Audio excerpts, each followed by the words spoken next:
Hey there, I'm Joseph Noor, co-founder and CTO of Ownwell. Today, we're going to be talking about property taxes, how they're levied, what you can do if you think that you might be overassessed.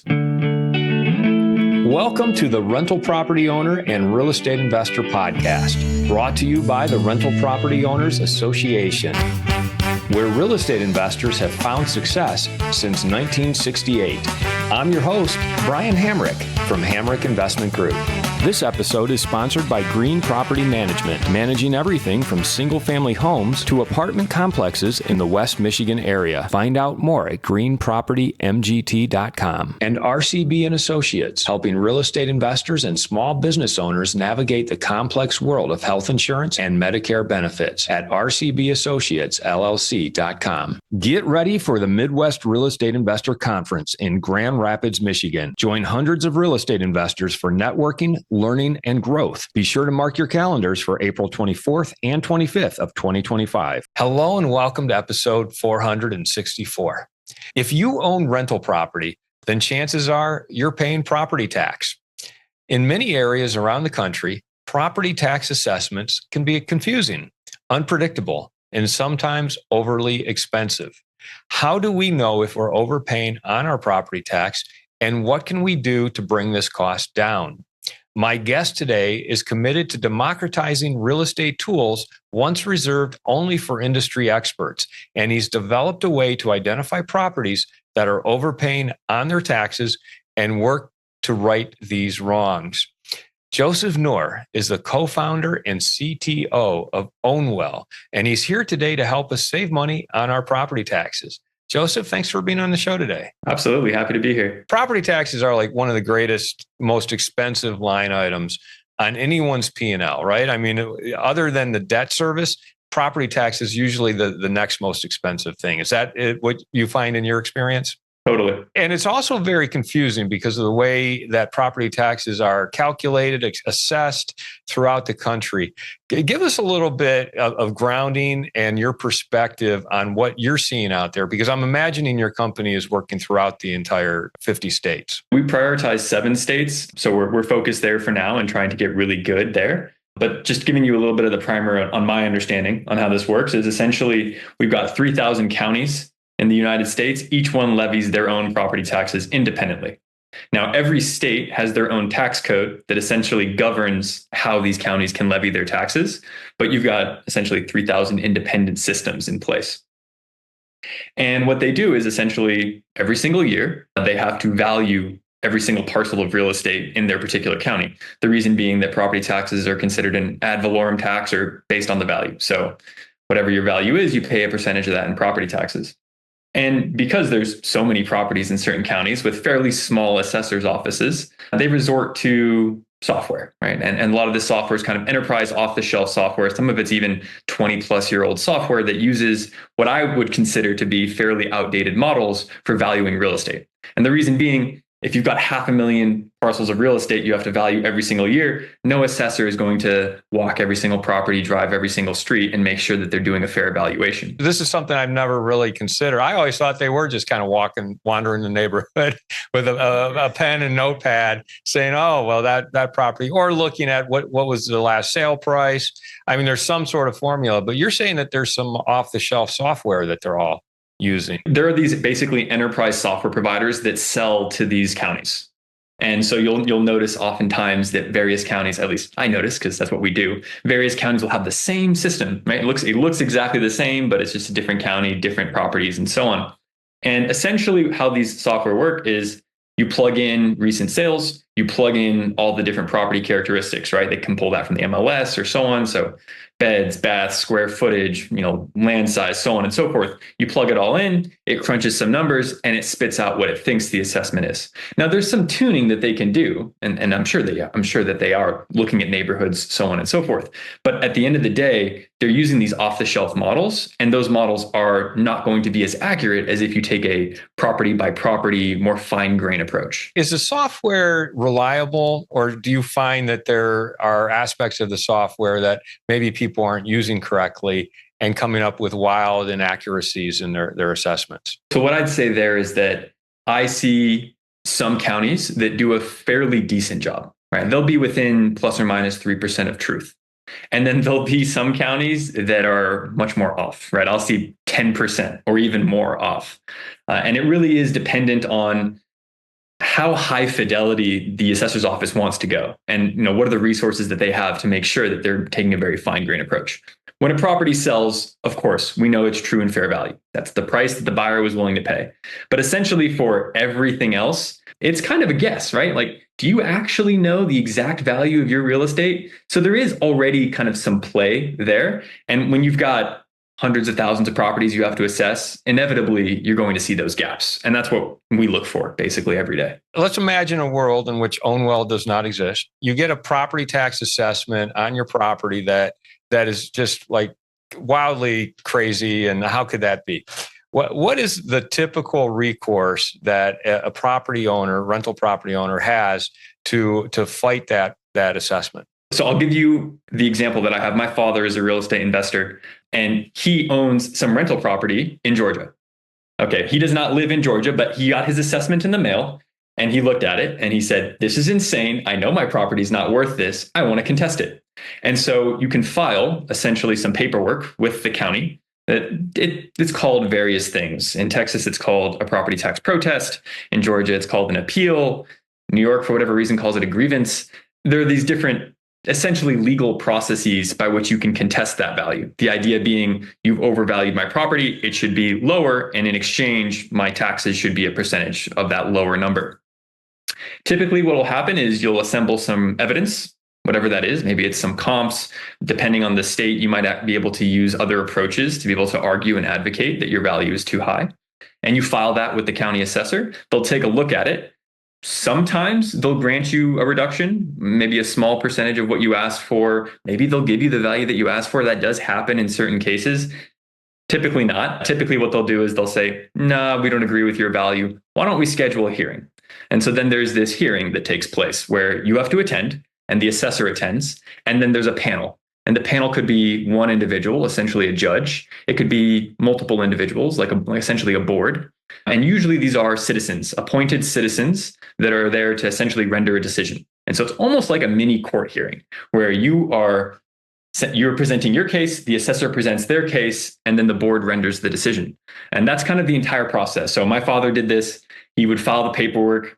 He was scheduled a hearing. He did not want to have to go, to Fulton County and actually show up. And so he just didn't show up, and then he didn't get the reduction he was looking for. The entire process you just described probably eliminates 80 to 90% of the people out there who are not willing to take all those steps to fight their property tax, or they don't even realize that they can fight it, or that their assessment might be too high.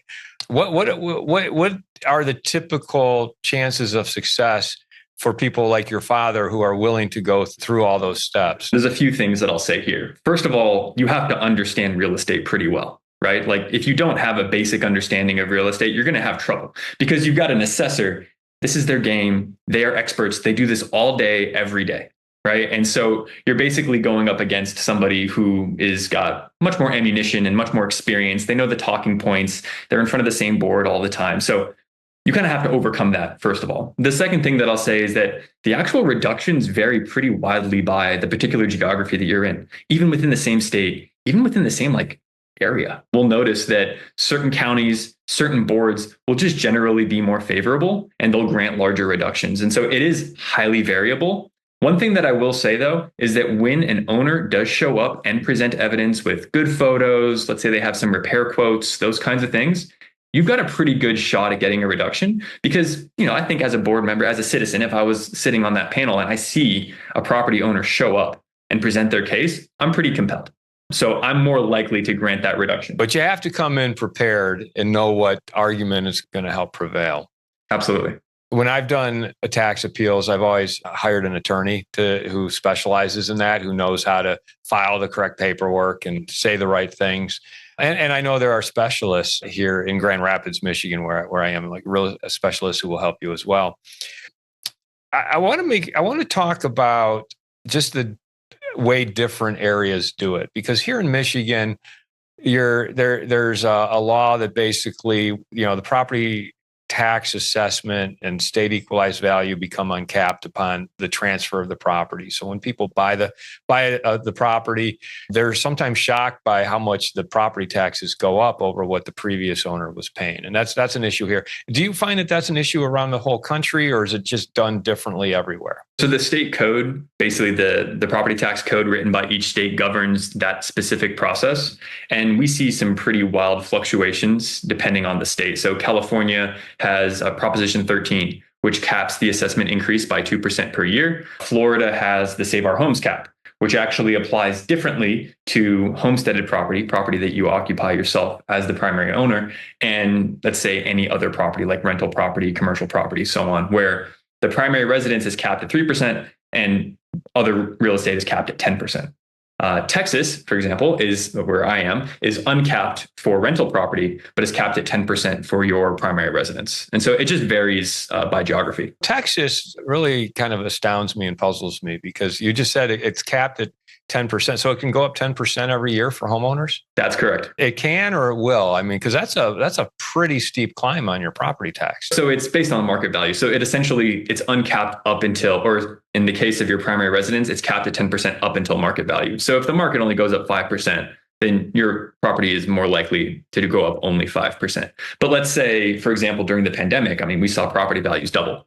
And the assessment, the actual taxable value of your assessment only increased by 10% per year until it catches up to that, to the market value essentially. But for rental property owners in Texas, there is no cap. So, I've heard it described by other guests on the podcast who are investing in multifamily in Texas that it's like a game where they over assess you every year. And then you have to hire an attorney to go and fight that. And maybe within 2 years you prevail and you get some of that returned to you, but you have to do this every year. So is that ring true to you? Are you seeing that in Texas with the multifamily properties? First of all, absolutely. The way that I like to describe this is the equivalent of a standard W-2 employee who just doesn't bother to file their income tax return and receive their refund check.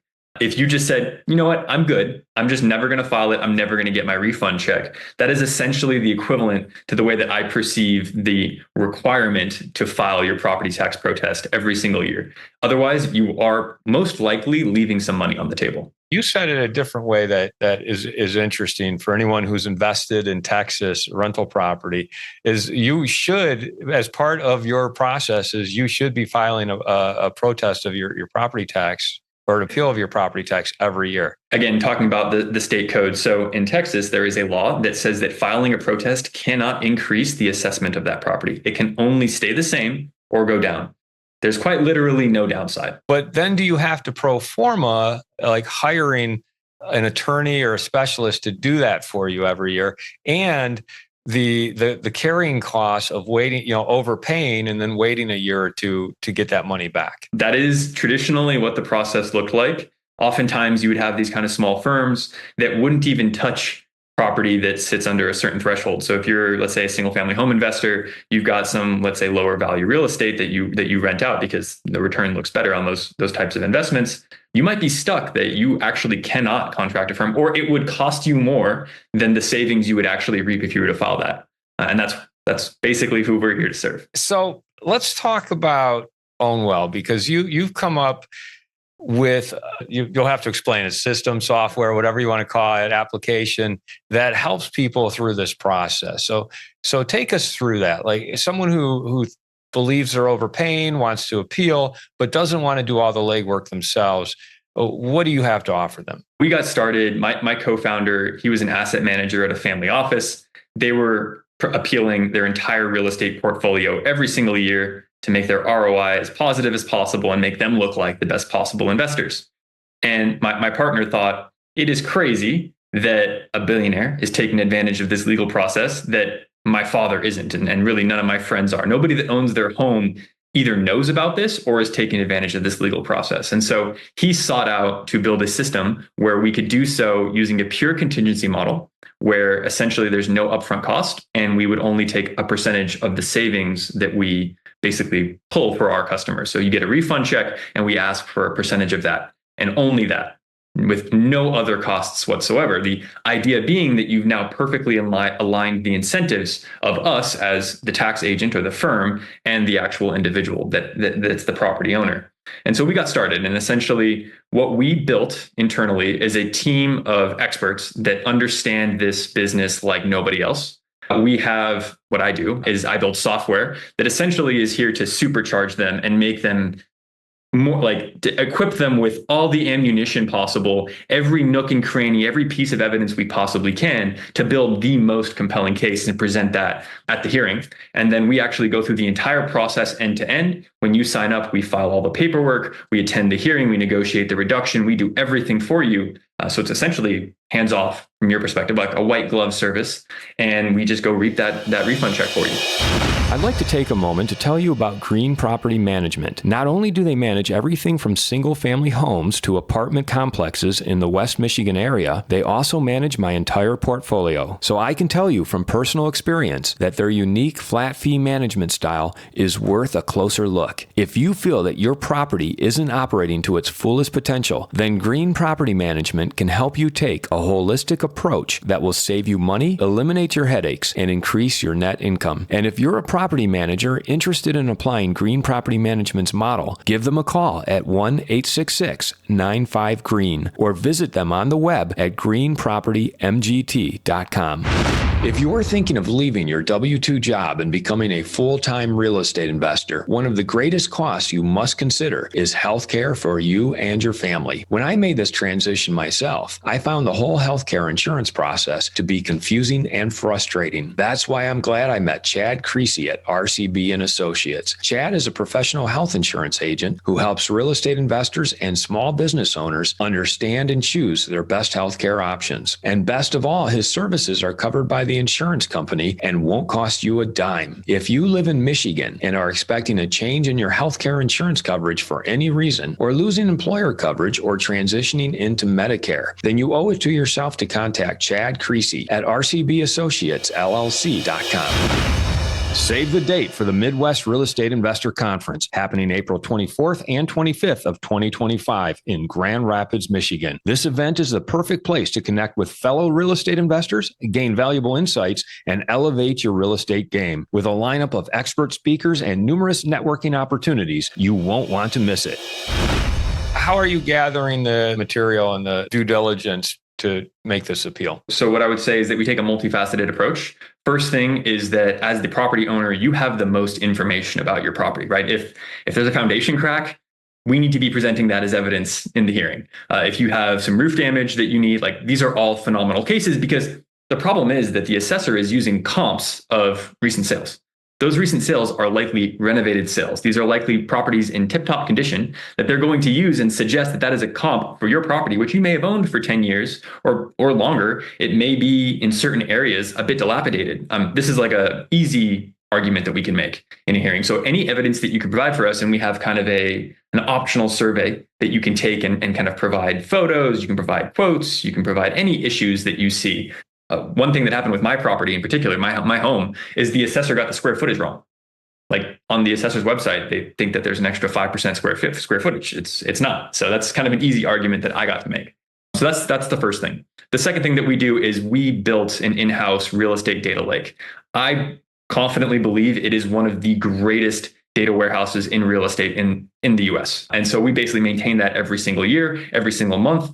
I pull from every single data source I can get my hands on, and we are here to essentially surface through our system all comps that are available. Depending on the state, you can even make arguments about your neighboring assessments. So if my neighbor is assessed lower than me and I deem that to be unfair because we have essentially the same home, that's a valid case in certain geographies. And so we take every single approach that works in that particular geography. We make sure we assemble a case. We have our people essentially building that case, taking anything provided to us by the client. We take our real estate information. We kind of combine that into a very elegant, essentially mini appraisal packet. Like if you were going to sell something and the mortgage company needed an appraisal, essentially that. And we file that with the county, along with all the paperwork that we need to essentially get the process started. What states are you doing this in? We primarily operate in 7 states. So that's going to be Washington State, it's going to be California, Texas, Georgia, Illinois, New York, and Florida. And if you notice the states that I named, it's typically the ones that have high property tax rates, often with no state income tax because they've shifted it mostly to property taxes. We notice that we can provide the most value for people in those states. How long have you been doing this and what's your success ratio? So we've been doing it for 5 years now. I like to think that we're pretty good at what we do. We know what we're doing. We've hired the best people in the industry. Our success ratio is, again, highly dependent on the geography. I'll give you an example of something that really frustrates me. In Washington state, the board will render a no change if they consider it within the range. So let's say that they assess a property at 500K and we provide compelling evidence that it's 460. They'll say, it's within the range. It's like plus or minus 8%. That's close. Like, you're talking about thousands of dollars in property taxes that our client has to overpay because it's within the range. I just get frustrated by that. And so often it's very difficult to win in Washington state. In comparison to, let's say, Texas, you've got kind of a culture that's more favorable towards being kind of pro-individual. And so they're more likely to even grant a 2% reduction here, as opposed to maybe some other jurisdictions. So why are you in Washington state then if they're so obstinate about it's within the range? If I'm being completely honest, we started in Washington state because that's where my partner was working at the family office when we first got started. So he knew the system there. And so there's some other advantages and there's some other reasons that we operate there. We tend to have pretty great success with commercial real estate there as opposed to kind of just like the single family home. So there are advantages to operating there, but it's certainly, we end up not being able to provide that amazing customer experience to people as often in Washington state as we can in other geographies. Are there other tricks like that you see around the country, like Matthew Gass type things that people need to be made aware of? Absolutely. So, I keep saying the same thing, but every state has essentially their own rules and regulations over the kind of property tax relief that can be issued. And what we built internally was essentially a process for filing exemptions on behalf of our customers, where we make sure that we're applying essentially everything that we can to reduce their property taxes. And then there's also, depending on the individual jurisdiction, like for example, sometimes if there's some sort of natural disaster or so on that does affect your property value, there's some additional forms that we can file to reduce it even further. The software that you have and the data that you're able to pull, are you able to like preemptively go in and figure out who's being overassessed on their taxes and contact them? I know everybody in the entire US. So we analyze every single property in the country constantly. And as we get new sales, we're reanalyzing and kind of shifting our opinion of value. If you go on our website, ownwell.com, because we're here to help you own your real estate well.com. So ownwell.com, you can type in an address and it'll tell you what we expect we could save you. We even do it in geographies that we don't quite operate in, just depending on the assessment versus what we determine to be our opinion of value.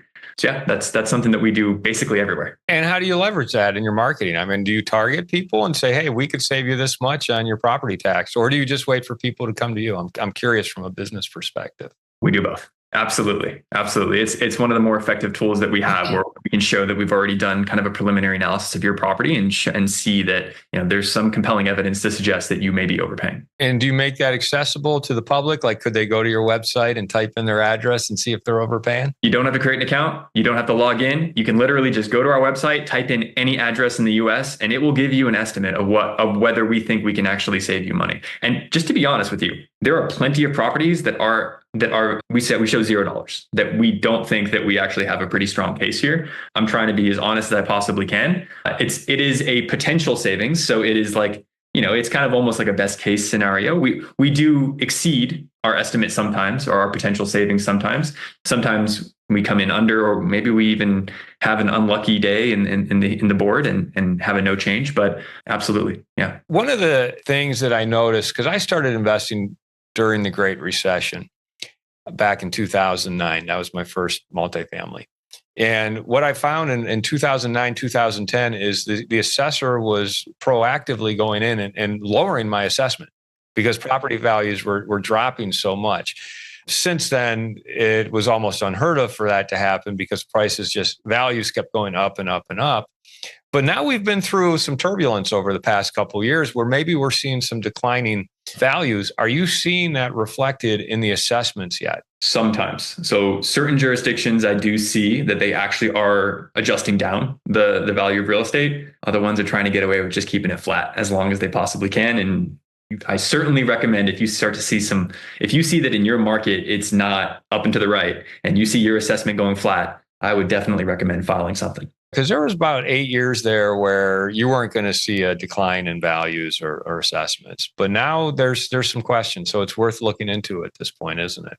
Absolutely. Tell our listeners more about Ownwell, how they can find out more about that, get a hold of you, plug their address in and see if they're overpaying. Just to mention our service again, we are here to make sure that you are never paying more than your fair share of property taxes. We have experts, local experts distributed all across the country that are there to make sure that they're building the best case possible on your behalf and negotiating the best possible reduction.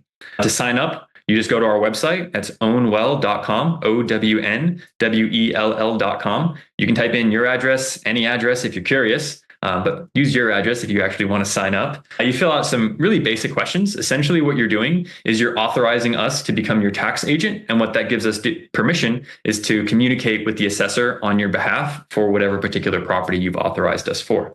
The entire sign-up process only takes a few minutes. It's really very simple. It's just your contact information and a quick e-signature on the authorization form. From there, we take it, we make sure that we compile all the evidence. If the assessment isn't released, we wait until the assessment's out, and then we compile the case if necessary, file that on your behalf, and do everything for you. The next thing that you'll hear from us is essentially whether or not we were able to successfully negotiate a reduction. The entire process is a pure contingency model. So if we save you nothing, you pay nothing. If we save you, let's say $1,000, then we ask for a percentage of that, which varies depending on where you are, anywhere from 25 to 35%.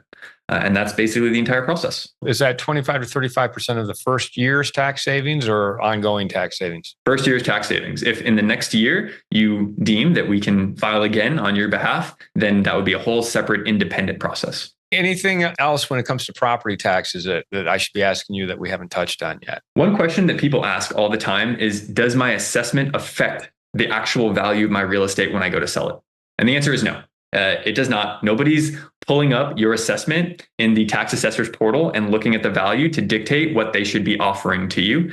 And according to appraisal theory, an assessment should have zero effect on what an appraiser actually values your property at. And so this is purely just making sure that you are not paying more than your fair share. It is not actually affecting the value of your real estate in any way. In no way is the government qualified to tell you what your property is actually worth, other than when it comes to assessing property taxes. Yeah, so you definitely don't want to base your value on that. Joseph, what's your favorite hack or app? What I would say is fail fast. And so basically try to get to an answer as quickly as you can. And then from there, you can iterate, you can refine, but some people get in that analysis paralysis and they're so scared to make a decision. And my answer to that is just make a call. A bad plan is better than no plan. Joseph, thanks for coming on the show today to talk about property tax and kind of how it looks around the country, whether people may or may not be overpaying on their property tax, what they can do about it, and how Ownwell can help them. It's been a really interesting conversation. Thanks so much for having it with us today. Absolutely. It's been a pleasure to be here. I want to thank everybody for listening to this episode. I'm your host, Brian Hamrick from Hamrick Investment Group, and you can find out more about me by going to higinvestor.com. That's higinvestor.com. And you can also ask questions and join us on Facebook by going to RPOA, Rental Property Owner and Real Estate Investor Podcast. And remember to save the date for the Midwest Real Estate Investor Conference on April 24th and 25th of 2025 in Grand Rapids, Michigan. It's going to be an event you won't want to miss, packed with invaluable sessions and opportunities to connect with like-minded investors. Keep listening for more updates, and we look forward to seeing you there. This episode was sponsored by Green Property Management, managing everything from single-family homes to apartment complexes in the West Michigan area. Find out more at greenpropertymgt.com. And RCB and Associates, helping real estate investors and small business owners navigate the complex world of health insurance and Medicare benefits at rcbassociatesllc.com. You've been listening to the Rental Property Owner and Real Estate Investor Podcast, brought to you by the Rental Property Owner Association. You can find out more at rpoaonline.org. If you enjoyed this podcast, please go to iTunes to subscribe, rate, and review.